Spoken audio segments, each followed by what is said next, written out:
चलिए साहित्य से समृद्धि के एक नई कड़ी की तरफ।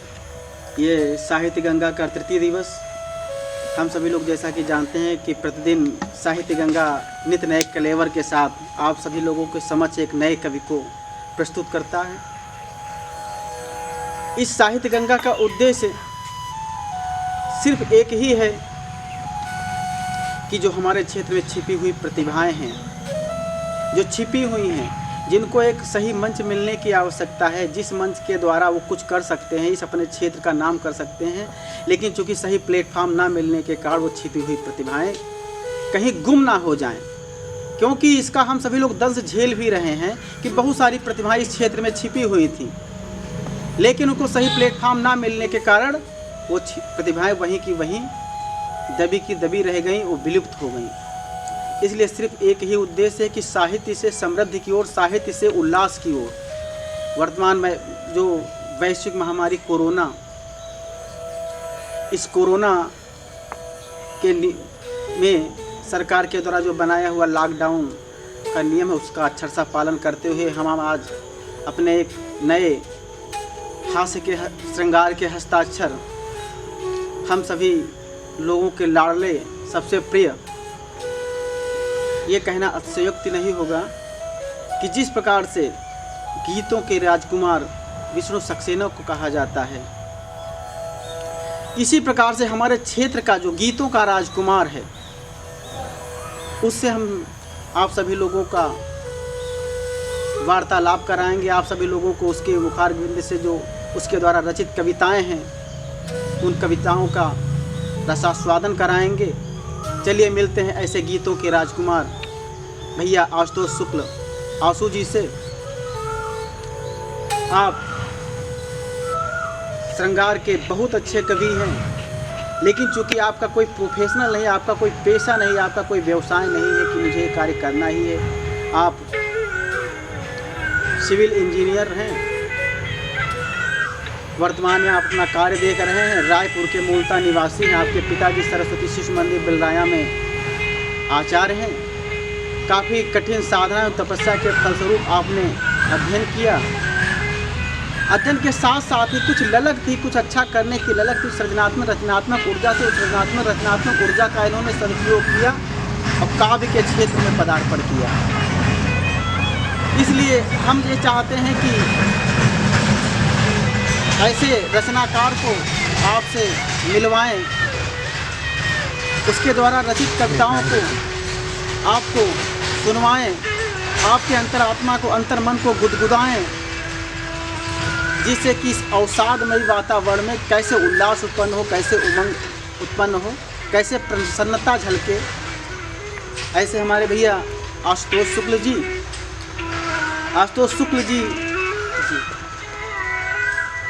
शुक्ल जी से मेरा निवेदन है कि आपने वो प्रथम पंक्तियां, जिन पंक्तियों को आपने प्रथम बार कापी के ऊपर लिपिबद्ध किया,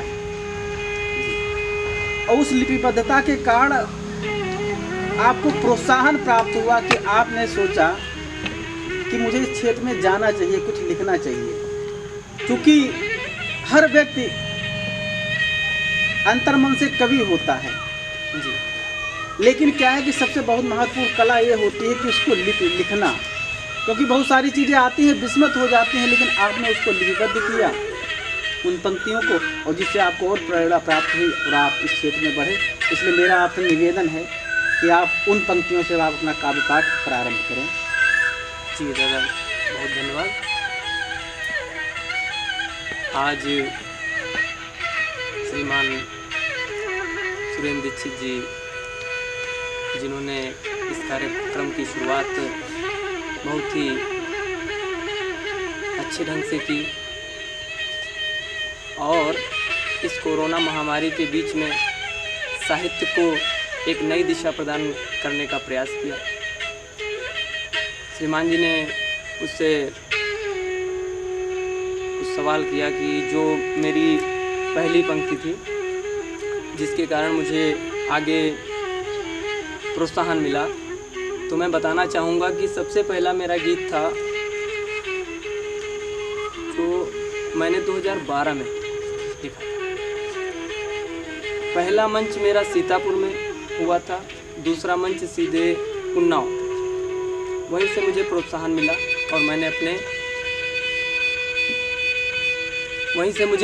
मिला और मैंने काव्य के क्षेत्र में कदम रखा। तो पहला गीत मेरा है, प्रारंभ करते हैं। मेरे मन में बसी, मेरे तन में बसी, मेरे जीवन का सिर्फ तुम गीत हो। रागिनी हो मेरी, कामिनी हो मेरी, कल्पना हो मेरी, तुम मेरी प्रीत हो। मेरे मन में बसी, मेरे तन में बसी, मेरे जीवन का सिर्फ तुम गीत हो। स्वागत। अगला बंद प्रारंभ करता हूँ। प्रेम के स्वर तुम्हें मैं सुनाता रहूं, जब भी रूठो मैं तुमको मनाता रहूं, जब भी रूठो मैं तुमको मनाता रहूं। वो है मस्तान अंदाज तेवर तेरे, वो है मस्तान अंदाज तेवर तेरे। तुम मधुर भाव में छुपता संगीत हो।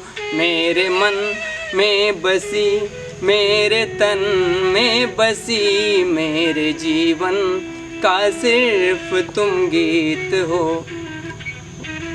बहुत सुंदर पंक्तियाँ हैं, क्योंकि अक्सर करके ऐसा होता है कि आपकी एक सरस्वती वंदना है, माँ शारदे की वंदना है, वो मुझको बहुत प्रिय लगती है। कई मंचों पर जब आपने उसको सुनाया तो मुझे बहुत अच्छा लगता है। इसलिए मेरा निवेदन ये है कि उस सरस्वती वंदना, माँ शारदे की वंदना को अवश्य आप हम सभी बंधुओं को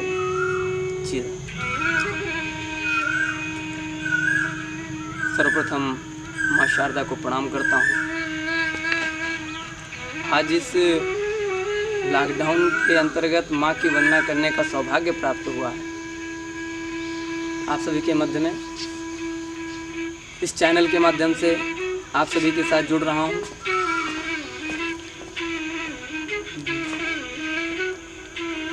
देवी माँ शारदे हम सभी सुत तेरे, देवी माँ शारदे हम सभी सुत तेरे। कर रहे हैं विनय हाथों को जोड़ कर, देवी माँ शारदे हम सभी सुत तेरे। कर रहे हैं विनय हाथों को जोड़ कर, दिव्य दर्शन की अभिलाष पूरी करो। ज्ञान गंगा को लाओ इधर मोड़ कर, देवी माँ शारदे हम सभी सुत तेरे। तू विटप है तो हम पत्र हैं माँ तेरे, तू विटप है तो हम पत्र हैं माँ तेरे। हम पे साए घनेरे न तम के गिरे, अपना आशीष हम पे लुटाती रहो, अपना आशीष हम पे लुटाती रहो। हम फिरे भक्ति चादर तेरी ओढ़ कर, देवी माँ शारदे हम सभी सुत तेरे। कर रहे हैं विनय हाथों को जोड़ कर, जब चले लेखनी ध्यान तेरा रहे। शीर्ष पर नाम तेरा सुनहरा रहे, शीर्ष पर नाम तेरा सुनहरा रहे। हम हो संकट में जब ये थमे, शीर्ष पर नाम तेरा सुनहरा रहे। वेद वर्णी है तू शब्द भंडारिणी, वेद वर्णी है तू शब्द भंडारिणी, हमसे जाना न नाता कभी तोड़ कर देवी माँ शारदे, हम सभी सुत तेरे। अंतिम बंद।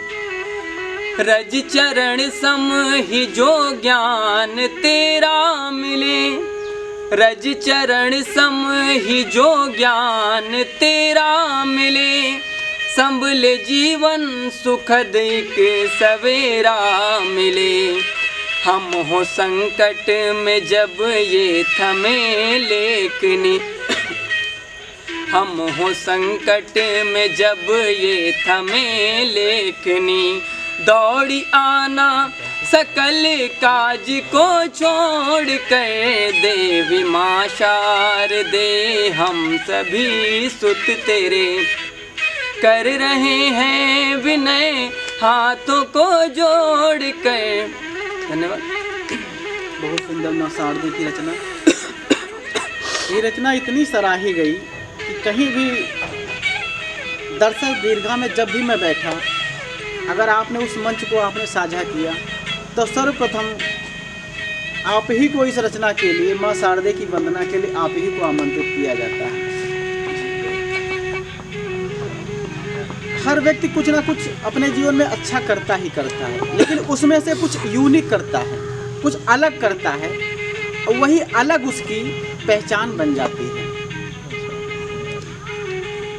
क्योंकि परंपरागत चीज़ों से जब तक हम अलग हट करके कुछ सोचेंगे नहीं, तब तक हम आगे नहीं बढ़ सकते। इसलिए जो रास्ता मैंने तय किया है, उस रास्ते से अलग हट करके हमको जाना, वही मेरा लक्ष्य, वही है मेरा केंद्र बिंदु, वही है।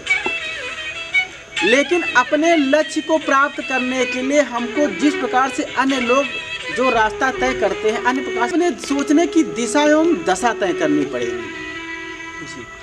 और दशा एवं दिशा तय करने का ही परिणाम है कि आज हमारे सामने भैया आशुतोष बैठे हुए हैं। हम सभी लोग इनके बारे में, क्योंकि हर व्यक्ति के जीवन का एक बिहाइंड द सीन होता है। व्यक्ति जब कुछ आगे बढ़ जाता है, कुछ अच्छा कर जाता है, तो लोग कहते हैं कि ये मेरा है, उससे अपने रिश्ते नाते लोग संबंध जोड़ते हैं। लेकिन उन परिस्थितियों को व्यक्ति नहीं याद करता है कि कितना संघर्ष इस व्यक्ति ने किया है। इतने संघर्षों के बाद व्यक्ति ये वहाँ पर पहुँचा है। मैं जानता हूँ कि आप विद्यार्थी थे, बहुत छोटे थे, तो मैं आपको विद्यार्थी जीवन से जान रहा हूँ, समझ रहा हूँ, और उन संघर्षों को भी मैंने आपके देखा है। पढ़ने में बहुत आप मेधावी थे, पारिवारिक आर्थिक जो स्थिति थी वो भी इतनी सुदृढ़ नहीं थी।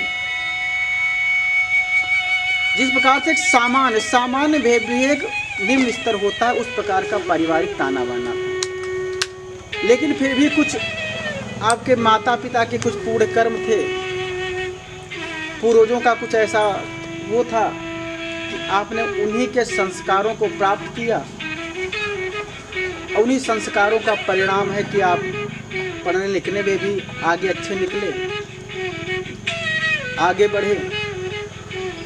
और जब आपने साहित्य के क्षेत्र में पदार्पण किया, तो वहाँ भी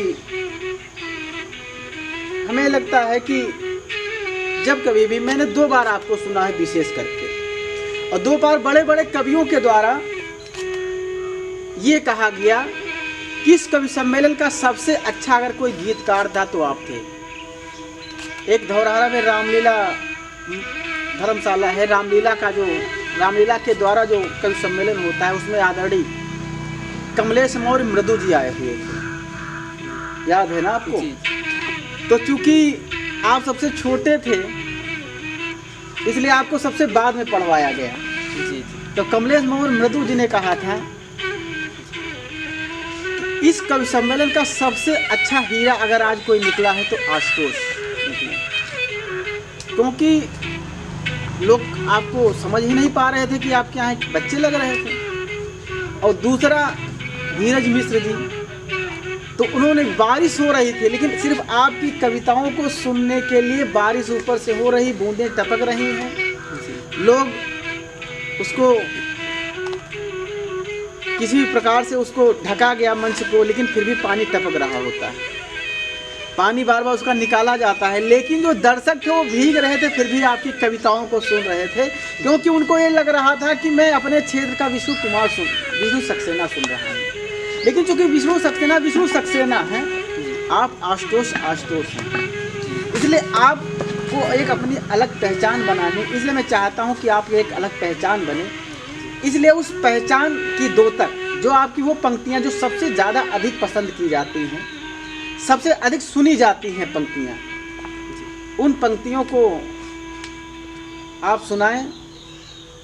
उससे पहले मैं कहना चाहता हूँ कि बारिश के हर महीने में बरसात नहीं होती, बारिश के हर महीने में बरसात नहीं होती, और हर चांदनी रात तो गुलजार नहीं होती, हर चांदनी रात तो गुलजार नहीं होती, और बागों में फूल खिलते हैं हजारों, बागों में फूल खिलते हैं हजारों, हर फूल की किस्मत गले का हार नहीं होती।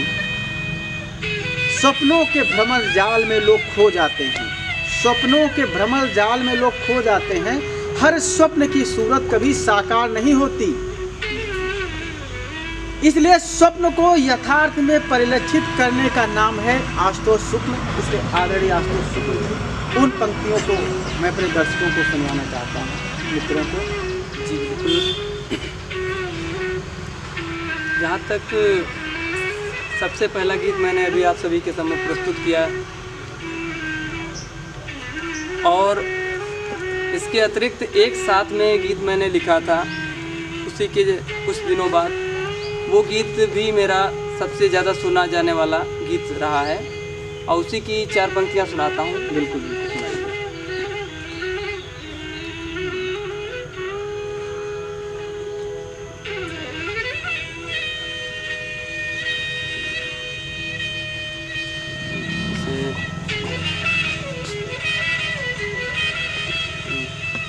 आज पन्नों में भीगी कहानी लिखूं, आज पन्नों में भीगी कहानी लिखूं, तेरे सपनों में बीती रवानी लिखूं, गर खुदा की बनाई लकीरें न हो, साथ में मैं तेरे जिंदगानी लिखूं, आज पन्नों में भीगी कहानी लिखूं।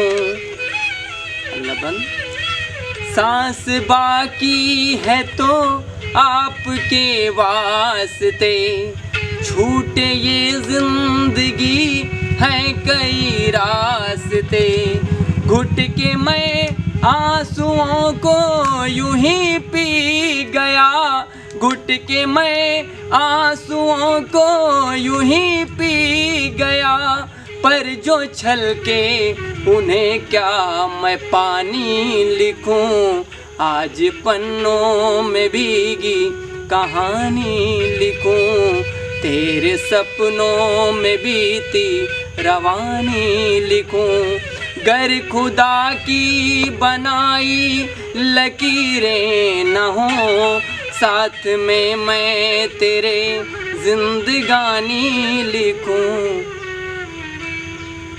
बहुत सुंदर। इस गीत में की यही पंक्तियाँ मुझे सबसे अच्छी लगती हैं, और यही पंक्तियाँ अधिकतर हर मंचों से सुनी गई, इसलिए पूरी रचना अगर एक बार आप सुना देते हैं। चलिए आदेश श्रीमान जी का रचना पूर्ण कर रहा हूँ, अगला बंद प्रारंभ करता हूँ।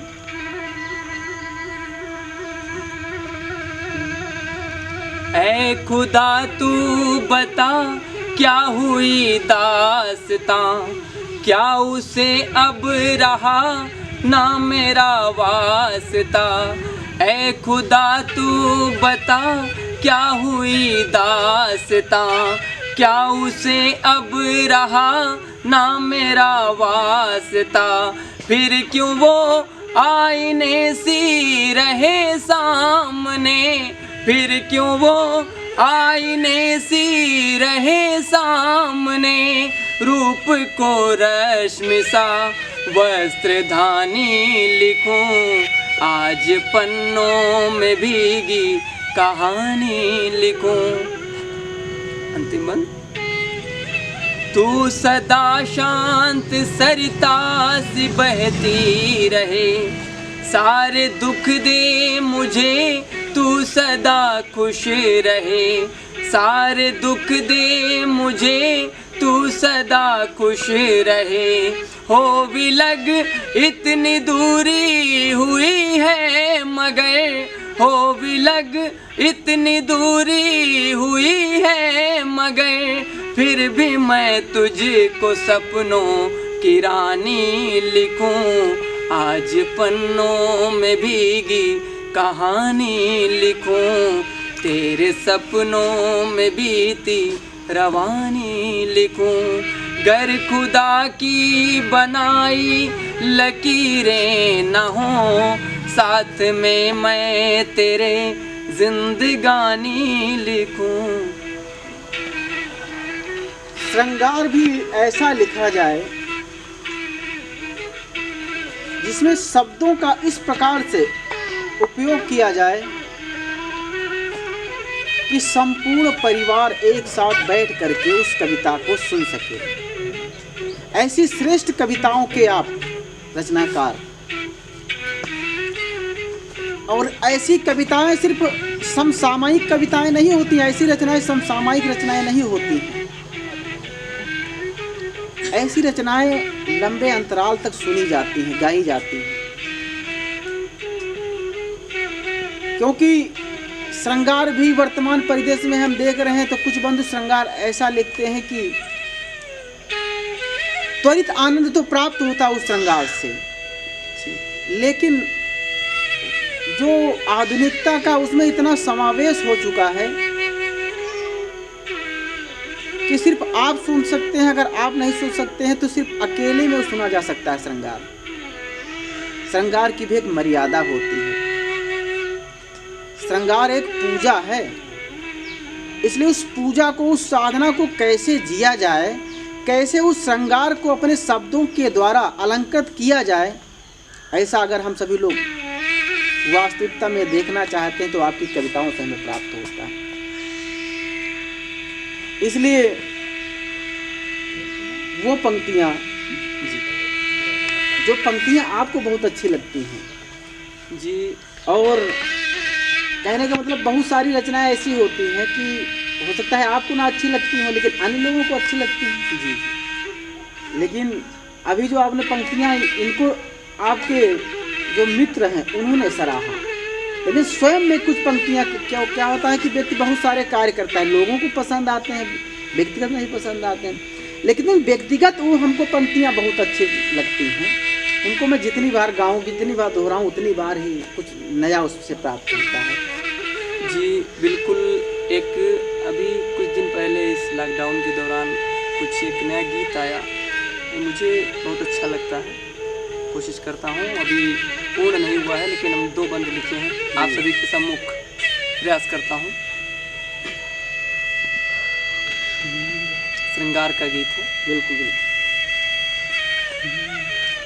हाथों से ढक चेहरे को जब वो शर्माती है, हाथों से ढक चेहरे को जब वो शर्माती है, लिख देता हूँ गीत कोई जब वो मुस्काती है।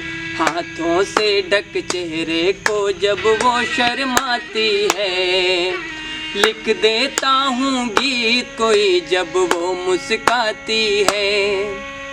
लवन पर्दे के पीछे छुप करके धीरे कुछ कह जाए। अब वो समय याद करिए जब मोबाइल संचार साधन कुछ नहीं होते थे, या होते थे तो बहुत सीमित मात्रा में होते थे। तो उस समय का दृश्य याद करिए कि पर्दे के पी जाए, गर अनसुना करूं तो छन छन पायल को छनकाए, गर अनसुना करूं तो छन छन पायल को छनकाए। उसकी हर एक शोकदा, उसकी हर एक शोकदा मदहोश बनाती है। हाँ, मुस्काती तो हर एक अदा मदहोश बनाती है। लिख देता हूँ गीत कोई जब वो मुस्काती है, हाथों से ढक चेहरे को। और अगला बंद।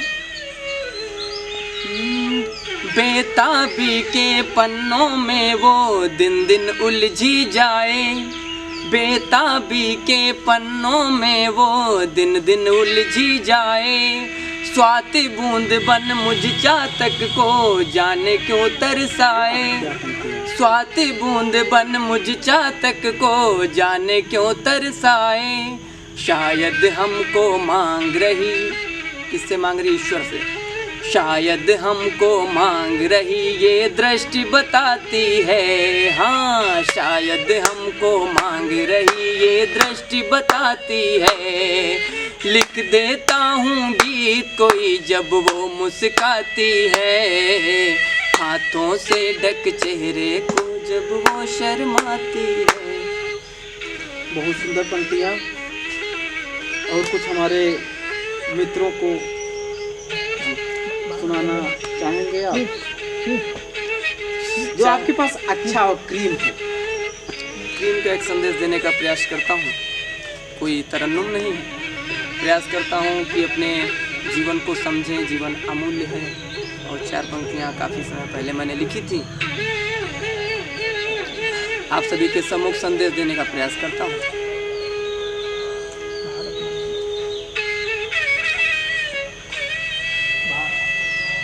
जीवन की सच्चाई से ना भाग अरे नादान, जीवन की सच्चाई से ना भाग अरे नादान। है सब तुझको पता मगर फिर भी बनता अनजान, है सब तुझको पता मगर फिर भी बनता अनजान। इस जीव जगत की महफिल में सबसे अनमोल ये काया है, मन की आँखों से तुम देखो तुझ में ही राम समाया है। मन की आँखों से तुम देखो तुझ में ही राम समाया है। तुम माया में मत डूबो, तुमने माया को जीता है। रे मानव तू क्यों अपने इन पुण्य क्षणों को पीता है, रे मानव तू क्यों अपने इन पुण्य क्षणों को पीता है। समय कभी भी ना रुकता है, समय बड़ा बलवान। जीवन की सच्चाई से ना भाग अरे नादान, है सब तुझको पता मगर फिर भी बनता है। बहुत सुंदर पंक्तियाँ अभी हम सभी लोग सुन रहे थे।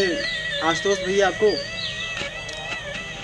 जो अंतिम रचना आपकी बहुत प्रेरणादायी रचना की वास्तविकता में क्या है कि जो आपने बताया कि जो जीवन की सच्चाई यथार्थ क्या है जीवन का, उस यथार्थ को हम पहचान ही नहीं पा रहे हैं।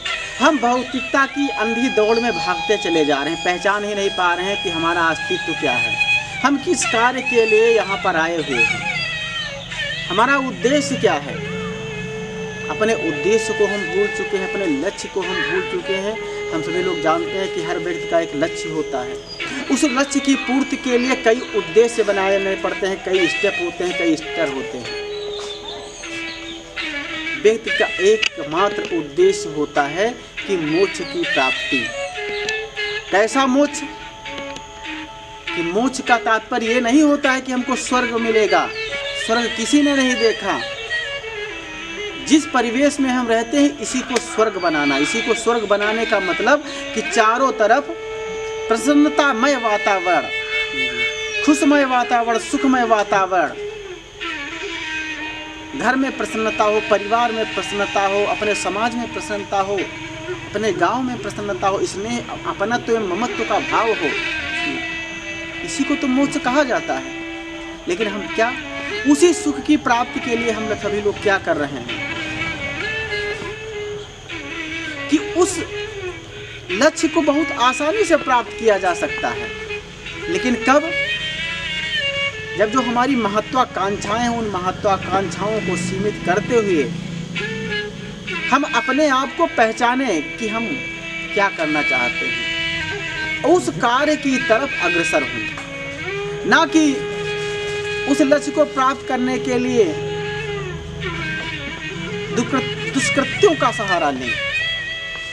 आज हम सभी लोग देख रहे हैं कि उसी सुख की प्राप्ति के लिए अगर कोई गवर्नमेंट एम्प्लॉय बन जा रहा है तो क्या पैसा कमाना चाहता है, गवर्नमेंट उसको वेतन दे रही, सैलरी दे रही है, लेकिन फिर भी वो और पैसा कमाना चाह रहा है। और उस अंधी भाग दौड़ में क्या कर रहा है? इस करप्शन, ये भ्रष्टाचार जन्म लेता है। और हम सभी लोग जानते हैं कि लेकिन फिर भी वो पैसा तो कमा रहा है, लेकिन फिर भी उसको शांति नहीं मिल रही है। क्यों?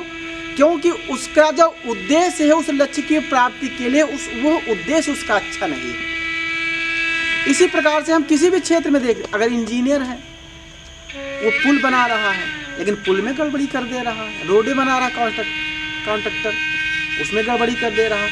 क्यों? क्योंकि हमको पैसा चाहिए। वो चाह रहा है कि हमको जो कुछ भी ये जो सुखीमय वातावरण, प्रसन्नतामय वातावरण जो प्राप्त होगा वो पैसों से ही प्राप्त होगा। ऐसा नहीं है। पैसों से सिर्फ आप सुविधाएं खरीद सकते हैं, सुख की प्राप्ति नहीं कर सकते। सुख की प्राप्ति आत्मसंतुष्टि से ही होती है। और वर्तमान में जो वैश्विक महामारी आप देख रहे हैं, ये किसका नतीजा है? सिर्फ इसी भौतिकतावाद का ही नतीजा है। अंधी भाग दौड़ में हम चलते चले जा रहे हैं, एक दूसरे के ऊपर बाजारवाद हावी है कि किस प्रकार से एक दूसरे को गिरा करके हम सुख प्राप्त करना चाह रहे हैं। अब जैसा कि अभी न्यूज़ चैनलों के माध्यम से जो सूचनाएं प्राप्त हो रही कि वायरस चाइना ने लैब में बनाया। क्यों बनाया? क्या उद्देश्य उसका एक में उद्देश्य यही है, मोक्ष की प्राप्ति। लेकिन कैसा मोक्ष? मोक्ष का कि हमारा जो देश है वो सुखी हो, यही तो उसका उद्देश्य है। लेकिन वो सुख किस प्रकार से प्राप्त करना चाहता है? अर्थ के माध्यम से प्राप्त करना चाहता है। और अर्थ कैसे अर्जन करना चाहता है? अर्थ अर्जन इस प्रकार से करना चाहता है कि संपूर्ण विश्व को इस महामारी से ग्रसित कर दिया जाए, संपूर्ण विश्व में अपने बाजारीकरण की जो व्यवस्था है उसको स्थापित कर दिया जाए। क्या इस प्रकार से सुख प्राप्त हो सकता है? नहीं प्राप्त हो सकता है।